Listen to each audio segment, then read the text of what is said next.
Seorang pria dengan wajah berlumuran darah, terbangun dari kecelakaan mobil, melambaikan tangan ke mobil untuk meminta bantuan, tetapi mobil yang baru saja akan berhenti langsung menabrak ke arahnya. Pria itu menabrakkan mobil ke tiang telepon, dan dia bergegas naik untuk memeriksanya untuk menemukan bahwa pengemudi telah memutar matanya.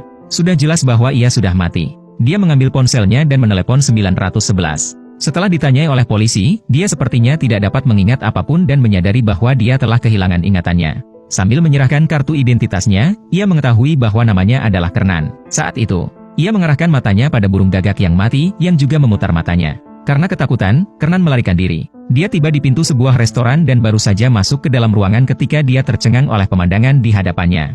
Pelayan itu tergeletak di lantai dengan mata berputar ke belakang.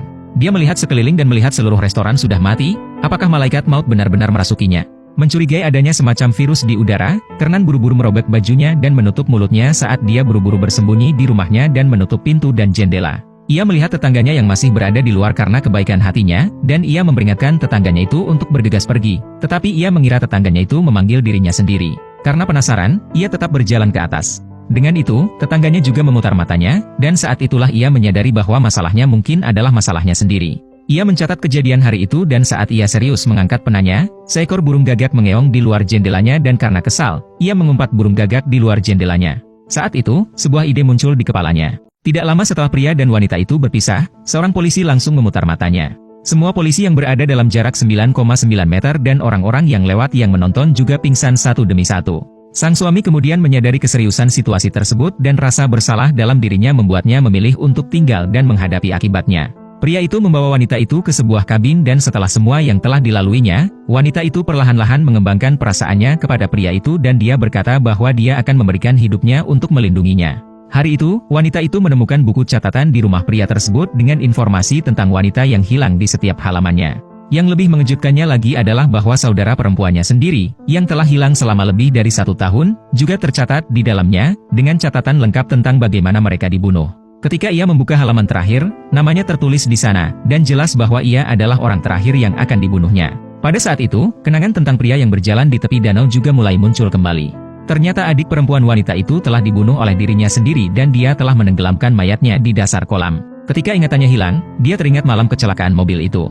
Ternyata pria itu menjadikan wanita itu sebagai mangsa berikutnya malam itu, tepat di dalam mobil, dan pria itu akan melakukan pembunuhan ketika wanita itu melihatnya. Dalam proses perlawanan, mobil kehilangan kendali dan menabrak, dan saat mereka keluar dan saling berhadapan, petir menyambar. Bola petir menyelimuti kedua pria itu, dan di bawah 100.000 volt, tubuh mereka berubah. Pria itu menjadi kematian yang bersinar, sementara wanita itu menjadi musuh bebuyutan yang menekan kekuatannya. Setelah kekalahan besar dari kebenaran, wanita itu keluar dari rumah dengan pistol di tangannya dan mengangkatnya untuk membunuh pria itu. Tetapi setelah sekian lama berhubungan, wanita tersebut telah mengembangkan perasaan terhadap pria tersebut dan akhirnya tidak dapat melakukannya. Pada saat itu, beberapa anak pang muncul entah dari mana dan menjepit pria itu, memukulinya dengan keras. Pria itu membebaskan diri dan lari ke kejauhan ketika para berandalan itu tidak melihat.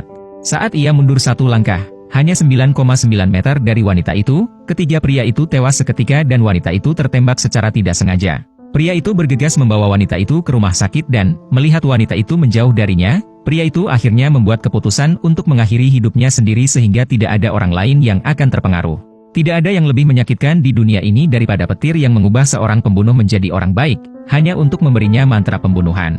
Sulit untuk menjadi orang baik dan bahkan lebih sulit lagi untuk menjadi baik. Seandainya Anda diberi kekuasaan itu, apa yang paling ingin Anda lakukan?